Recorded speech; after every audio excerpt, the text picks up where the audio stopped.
আসসালামু আলাইকুম রহমতুল্লাহ বরকাত। আল্লাহ তাআলা দুনিয়াতে সকল মুসলিম উম্মায় তার স্বার্থের বিনিময়ে চলতে থাকে, কাজ করতে থাকে।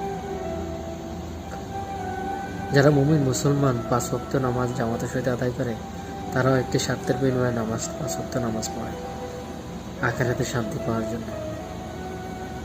ঠিক তেমনি যারা দেশ পাড়ি দিয়ে অন্য দেশে যায়, শ্রম দেয় প্রবাসী, তারাও কিছু স্বার্থের বিনিময়ে পরিশ্রম করে, কিন্তু তাদেরকে সবাই প্রলোভন দেখিয়ে সব কিছু হাতিয়ে নেয়।